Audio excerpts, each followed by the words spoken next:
Assalamualaikum warahmatullahi wabarakatuh. Hai adik-adik, selamat pagi, selamat siang, dan selamat sore bagi kalian yang ada di rumah saat ini. Bagaimana kabarnya adik-adik? Semoga sehat selalu ya, sehingga kita masih bisa belajar bersama dalam kelas kreatif. Hari ini kita akan belajar tentang matematika, masih dalam bab 1, pecahan. Dengan materi penaksiran bilangan cacah dan penaksiran bilangan pecahan. Nah, apakah itu penaksiran? Nah, mungkin adik-adik sudah ada yang tahu ya, bahwasanya penaksiran adalah perkiraan yang dilakukan untuk hasil dari sebuah operasi hitung. Penaksiran terdiri dari 3 jenis, yaitu ada taksiran atas, taksiran terbaik, dan taksiran bawah. Nah, bagaimanakah caranya? Nah, ini dia. Penaksiran bilangan cacah. Penaksiran bilangan cacah juga terdiri dari 3 bagian, taksiran atas, taksiran terbaik, dan taksiran ke bawah. Taksiran ke atas yaitu membulatkan bilangan ke puluhan, ratusan, atau ribuan di atasnya. Taksiran terbaik yaitu membulatkan bilangan ke puluhan, ratusan, atau ribuan yang paling dekat. Yang ketiga, taksiran ke bawah yaitu membulatkan bilangan ke puluhan, ratusan, atau ribuan di bawahnya. Nah, yang perlu adik-adik ingat bahwa penaksiran ini akan membutuhkan pemahaman tentang nilai tempat bilangan ya. Ada nilai tempat satuan, puluhan, ratusan, ataupun ribuan, dan sebagainya.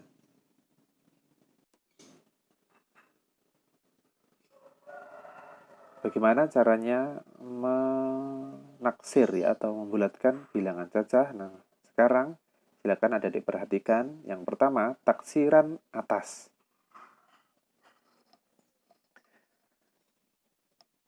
Perhatikan contoh berikut.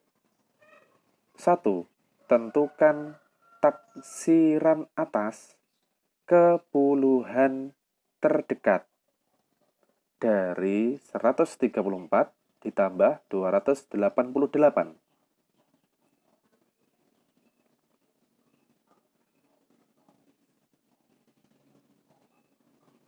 Nah, untuk menaksir kita harus cermati dulu soalnya ya. Nah, itu yang pertama yang harus kita lakukan adalah membulatkan bilangan 134. Kita bulatkan ke atas menjadi 140. Nah, kenapa harus jadi 140? Nah, sekarang perhatikan. 134, cermati tempat bilangannya. Nah, karena yang di soal disebutkan taksiran ke atas ke puluhan terdekat ya, puluhan. Maka harus kita lihat puluhannya saja. Nah, 134 puluhannya adalah 3. Nah, 34. Nah, itu puluhannya ya.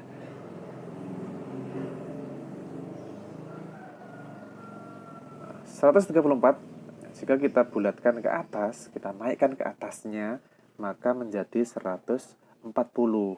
Nah, ini yang adik-adik perlu ingat, bahwa pada soal itu meminta tentukan taksiran atas ke puluhan ya, puluhan. Jadi yang kita bulatkan hanya puluhannya saja. 34 kita bulatkan menjadi 40. Nah, karena 40 adalah bilangan yang ada di atasnya 34.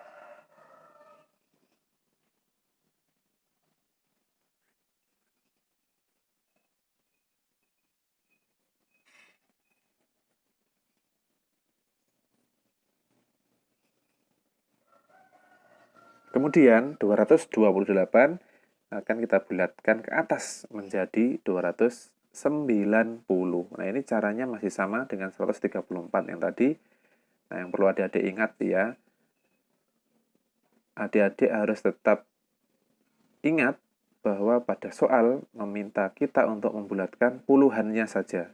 Nah, sehingga 288 hanya kita bulatkan puluhannya saja, yaitu 88-nya saja. Kita bulatkan ke atas menjadi 90. Nah, jadi 288 kita bulatkan ke atas menjadi 290. Nah, karena 90 adalah bilangan yang paling dekat atau bilangan yang ada di atasnya ya, maaf. Bilangan ada di atasnya 88. Nah, jadi taksiran atas kepuluhan terbaik dari 134 ditambah 288 adalah 150 ditambah 290 sama dengan 430. Nah, inilah cara taksiran atas ya untuk bilangan cacah. Kemudian taksiran terbaik. Nah, untuk taksiran terbaik ini berbeda dengan taksiran atas. Nah, ini masih tentang soal yang sama, tetapi kita disuruh untuk melakukan taksiran terbaik. Kalau yang pertama tadi taksiran ke atas, nah sekarang adalah taksiran terbaik. Masih dengan angka 134 ditambah 288. Nah, yang pertama, kita bulatkan dulu seperti yang tadi ya, 134, kita bulatkan ke puluhan yang paling dekat. Nah, ini yang perlu adik-adik ingat, untuk taksiran terbaik kita akan membulatkannya ke puluhan terdekat. Nah, karena di soal kita diminta taksiran terbaik ke puluhan ya, puluhan, maka kita bulatkan ke puluhan yang paling dekat. Nah, ini adik-adik perlu cermati. 134, nah, puluhannya adalah angka 3. 34 itu adalah puluhan ya. Nah, kita bulatkan menjadi puluhan yang paling dekat dengan 34. Maka akan menghasilkan 130. Nah, mengapa 130? Jadi 34 kita bulatkan menjadi 30 karena 30 adalah puluhan yang paling dekat tempatnya dengan 34.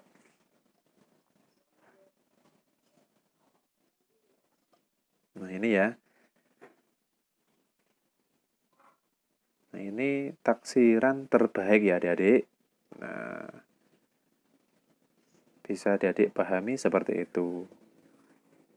Nah, kemudian untuk 288 juga akan kita bulatkan menjadi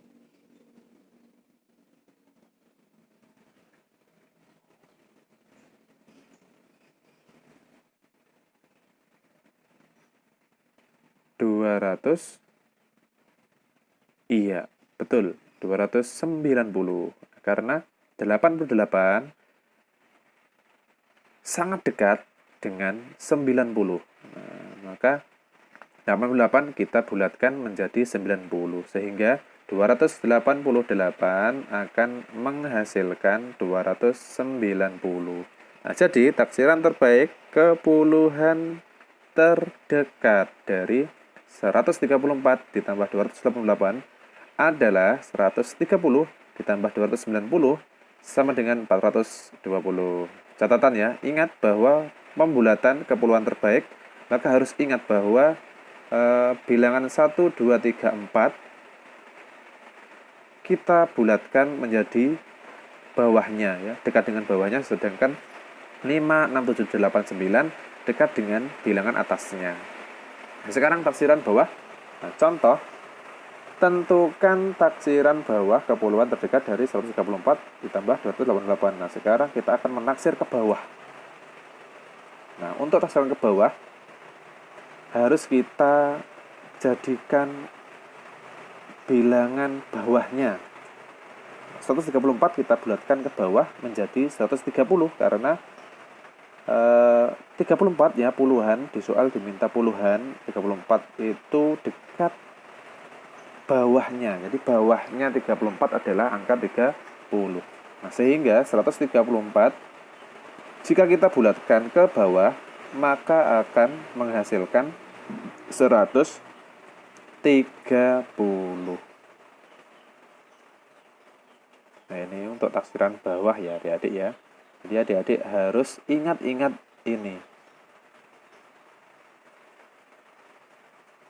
Jadi karena 30 itu merupakan bilangan puluhan yang ada di bawahnya 34.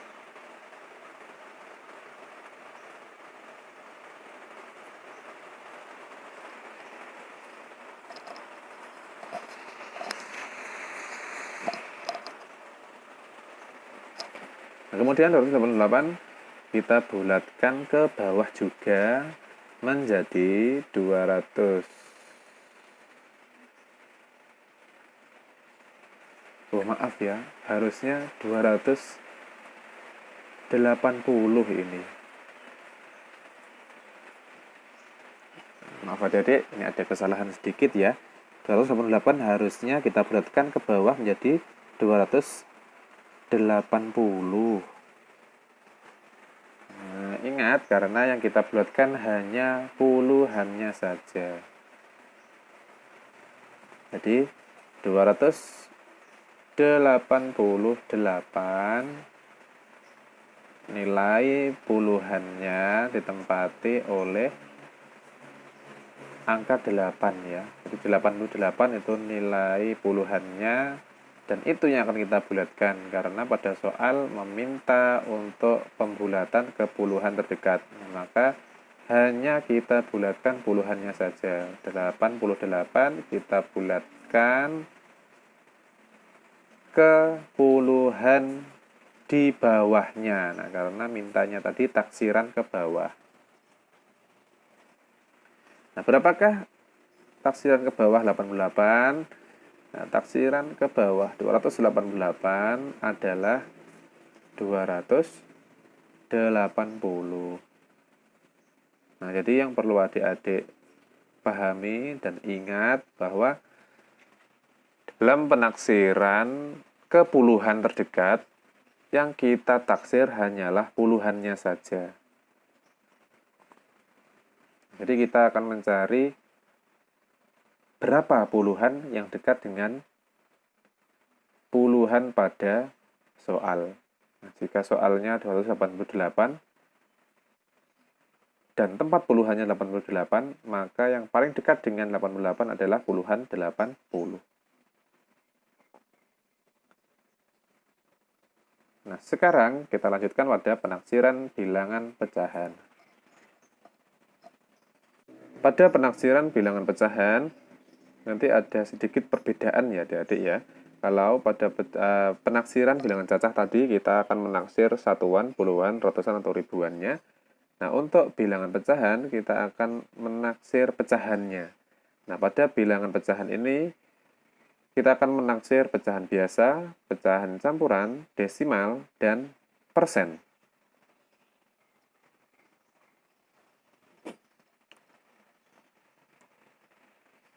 Nah, yang pertama, taksiran pecahan biasa dan pecahan campuran. Nah, ini ya, cara membulatkan pecahan biasa. Tentunya kita harus paham dan ingat bahwa pecahan itu terdiri dari dua angka, yaitu pembilang dan penyebut. Nah, cara yang pertama, kita harus lihat penyebutnya dulu. Nah, 7/9, penyebutnya adalah 9. Penyebut 9 ini harus kita bagi dengan angka 2.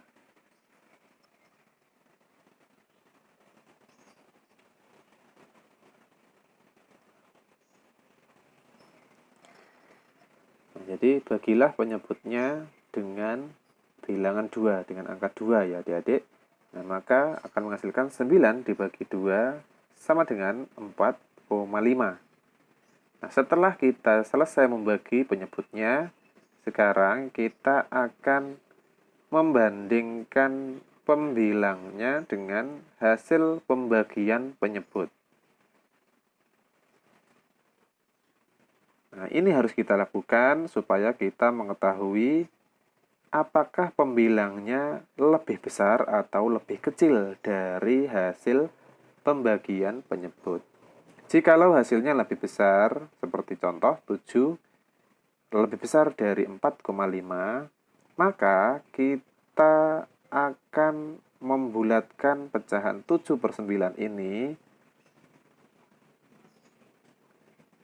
menjadi 1 ya. Nah ini, jadi 7/9 dibulatkan menjadi 1 bilangan utuh. Nah ini cara pembulatan pada pecahan. Nah jika pembilangnya kurang dari hasil pembagian penyebutnya, maka hasilnya akan berbeda. Nah, yang pertama kita lakukan sama seperti yang tadi ya, 9 penyebutnya harus kita bagi dengan angka 2.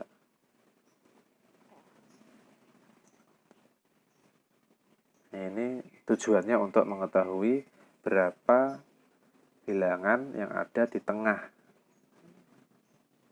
dari penyebut 9. Ya, jadi yang ada di tengah dari penyebut 9 itu 4,5.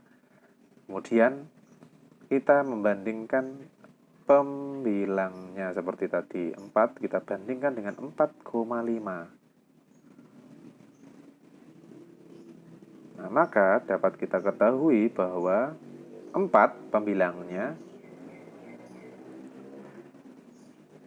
lebih kecil dari 4,5 hasil dari pembagian penyebut. Nah, karena pembilangnya lebih kecil dari hasil pembagian penyebut, maka kita akan bulatkan pecahan 4/9 ini menjadi angka atau bilangan 0 ya.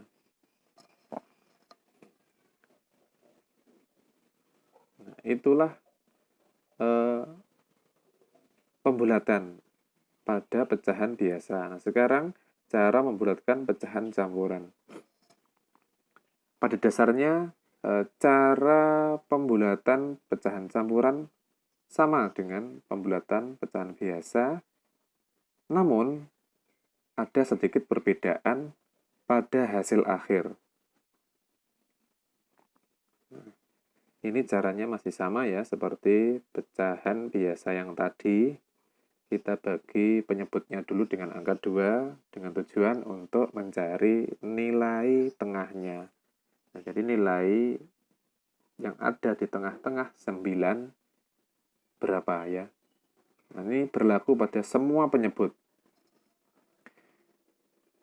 Berapapun bilangan penyebutnya, kita bagi 2. Nah, untuk mengetahui tengahnya. Jika nanti sudah diketahui nilai tengah, di hasil pembagian penyebutnya bisa kita bandingkan dengan pembilangnya. Nah, itu sebagai dasar untuk mengetahui apakah kita bulatkan menjadi angka 1 atau kita bulatkan menjadi angka 0. Nah, jika pembilangnya lebih besar dari hasil pembagian penyebut, maka kita bulatkan menjadi 1, sedangkan apabila bilangan pembilangnya lebih kecil dari hasil pembagian penyebut, maka kita bulatkan menjadi 0. Nah, ini perbedaannya ya. Setelah selesai kita bulatkan, maka hasil pembulatannya harus kita jumlahkan dengan bilangan bulat yang ada di depannya. Jadi 2, 7/9 sama dengan 2 bilangan utuh ya. Di situ 2 bilangan utuh. Kita tulis kembali. Nah, sedangkan 7/9 pecahannya kita bulatkan. Nah, inilah. Nah, pada pecahan campuran yang kita bulatkan hanya pecahannya saja. 7/9 dibulatkan menjadi 1, kemudian kita jumlahkan sehingga menghasilkan 3. Jadi 2 ditambah 1 sama dengan 3. Nah, apabila pecahannya pembilang kurang dari hasil pembagian penyebutnya, maka hasilnya akan seperti ini. Nah, silakan adik-adik perhatikan ya.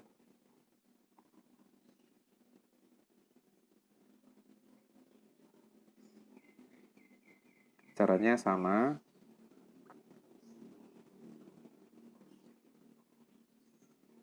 Cari nilai tengahnya, kita bagi 2. Setelah ketemu, kita bandingkan dengan pembilang. 3 dibanding 4,5. Manakah yang lebih kecil adik-adik? Iya, betul sekali.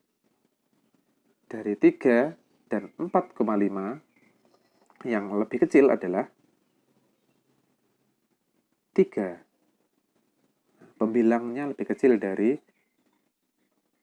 hasil pembagian penyebut. Karena pembilangnya lebih kecil dari hasil pembagian penyebut, maka pecahan 3/9 harus kita bulatkan menjadi 0. Iya, benar sekali ya. Nah, karena pembilangnya lebih kecil dari hasil pembagian penyebut, maka kita bulatkan menjadi 0. Kemudian, hasil pembulatan ini kita jumlahkan dengan bilangan bulatnya. Nah, maka akan menghasilkan 2 3/9 sama dengan 2 ditambah 0. 2 dari hasil bilangan bulatnya yang ada di depan kita tulis kembali. Sedangkan 0 diperoleh dari pembulatan pecahan 3/9.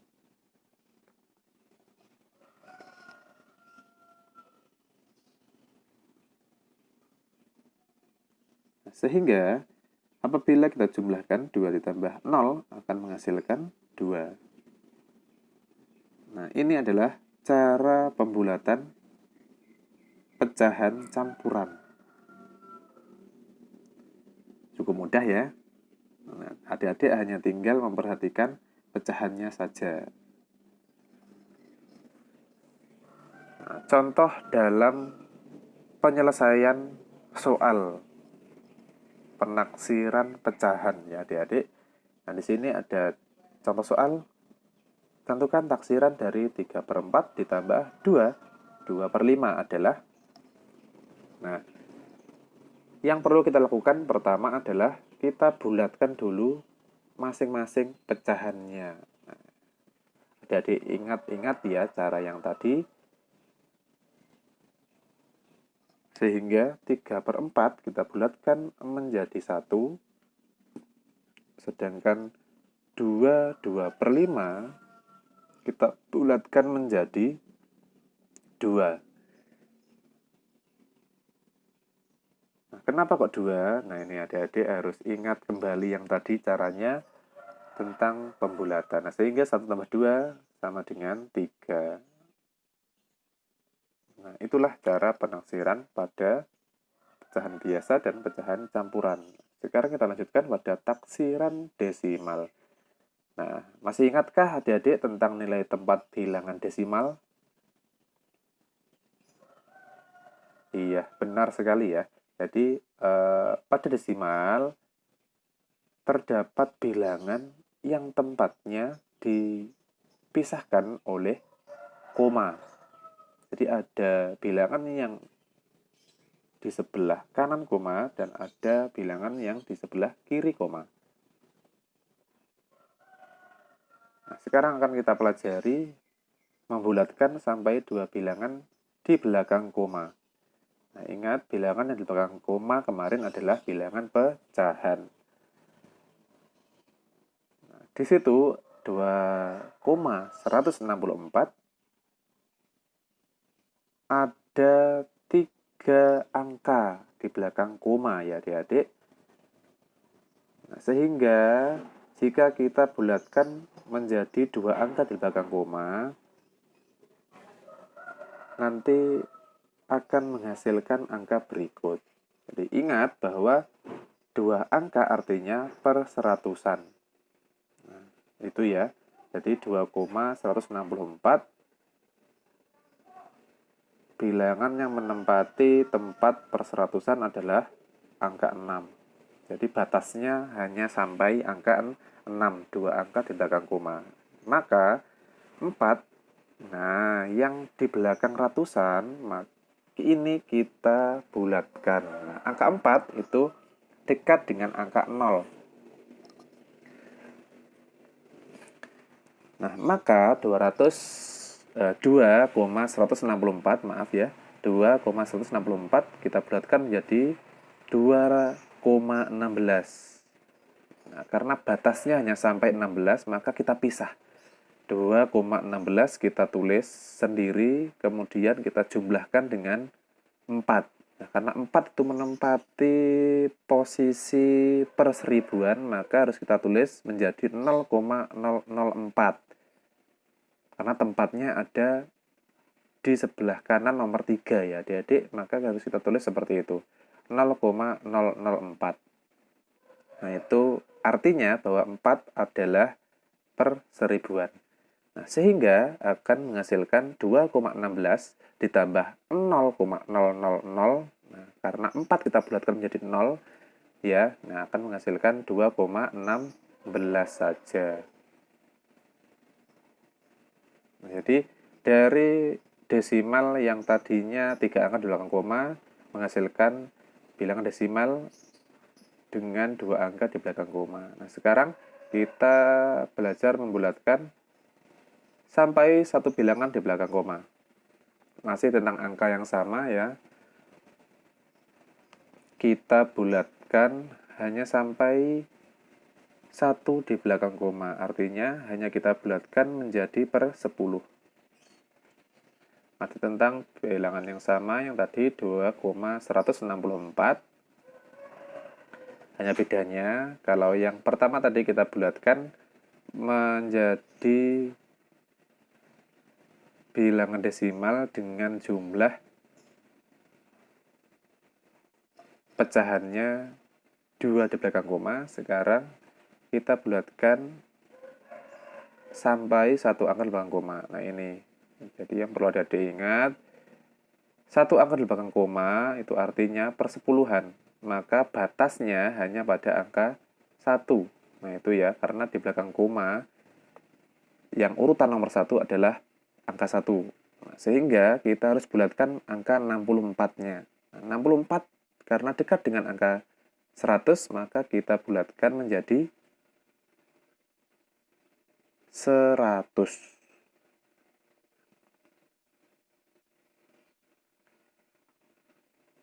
Ya, atau 0,100 ya. Kita tulis seperti itu.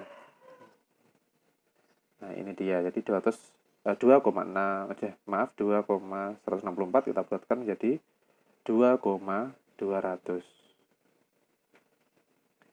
Nah, kita pisahkan seperti yang tadi ya adik-adik. Ingat 2,164 karena mintanya hanya sampai 1 angka di belakang koma, maka kita pisahkan per seratusannya.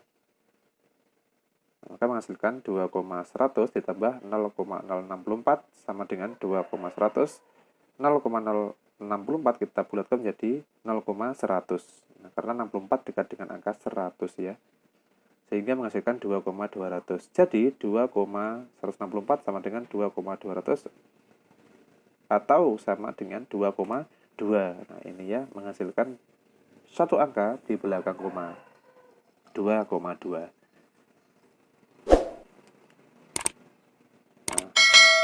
Nah, kemudian yang selanjutnya kita akan membulatkan sampai tidak ada lagi bilangan di belakang koma.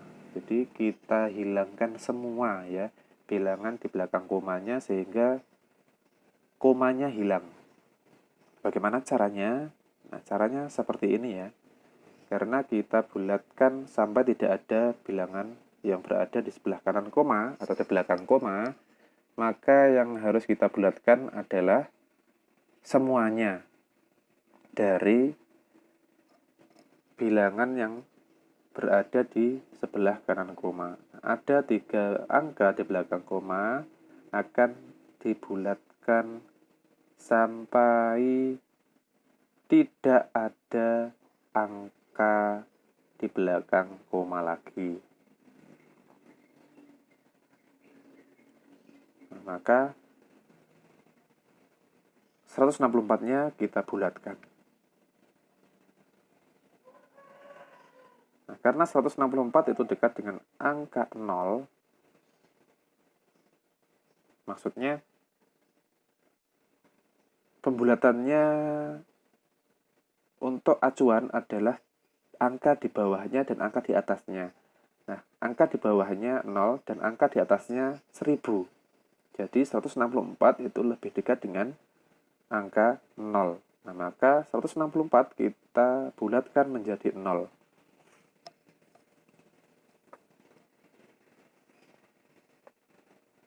Sehingga nanti akan menghasilkan bilangan seperti berikut.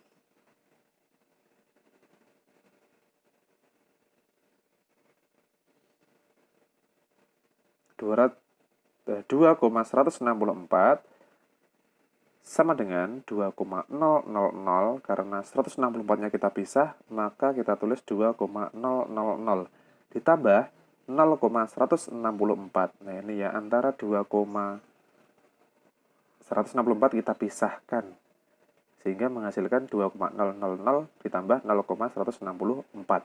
Nah, 2,000 kita tulis kembali, sedangkan 0,164 kita bulatkan menjadi 0,000, karena 164 lebih dekat dengan angka 0. Nah, sehingga menghasilkan 2. Jadi 2,164 dibulatkan menjadi 2,000 sama dengan 2. Nah, ini ya, desimalnya hilang. Nah, ingat, untuk membulatkan desimal sampai 2 angka dalam koma harus memperhatikan angka perseribuannya. Jadi perseribuannya adalah angka 4, itu ya, yang nomor 3 di belakang. Nah, itu yang akan kita bulatkan. Jadi jika angkanya 1, 2, 3, atau 4, maka dibulatkan menjadi 0. Atau kita hilangkan langsung. Sedangkan apabila angkanya 5, 6, 7, 8, atau 9, maka kita bulatkan menjadi 1 untuk menjumlahkan bilangan perseratusannya. Nah, untuk bilangan per 100, caranya juga sama. Kita perhatikan jikalau angkanya 1, 2, 3, atau 4, kita bulatkan menjadi 0. Jika angkanya 5, 6, 7, 8, dan 9, kita bulatkan menjadi 1. Kemudian kita jumlahkan dengan bilangan yang ada di depannya. Persepuluhannya pun juga sama. Jika angkanya 1, 2, 3, atau 4, kita bulatkan menjadi 0, atau kita hilangkan langsung semuanya. Sedangkan jika angkanya 5, 6, 7, 8, atau 9, kita bulatkan menjadi 1 untuk menambahkan angka yang ada di depannya. Nah, itulah adik-adik cara taksiran pada bilangan desimal. Nah, sekarang yang terakhir, taksiran persen. Nah, ini cukup mudah karena caranya sama dengan penaksiran bilangan cacah, hanya bedanya pada bilangan persen terdapat lambang persen. Nah, itu ya yang sudah kita pelajari di pertemuan yang kemarin. Nah, itu. Jadi bilangan persen terdapat lambang persen di belakangnya. Nah, tentukan taksiran dari 34% ditambah 68%. Nah, sehingga 34% kita bulatkan menjadi 30 karena lebih dekat dengan bilangan 30, dan 68% kita bulatkan menjadi 70 karena 68 lebih dekat dengan 70%. Nah, jadi 34% ditambah 68% akan menghasilkan 30% ditambah 70%. Sama dengan 100%. Nah, ini cara penaksiran pada bilangan persen. Nah, untuk persen ini ya adik-adik ya, tolong diingat. Nah, itulah pembelajaran kita pada hari ini, materi kita. Semoga bermanfaat ya untuk adik-adik. Tetap semangat dan terus belajar. Terima kasih banyak sudah menonton video ini. Jangan lupa like dan subscribe supaya kamu mendapatkan update terbaru dari kami. Dan silahkan share supaya video ini bermanfaat bagi banyak orang. Sekian, Assalamualaikum warahmatullahi wabarakatuh.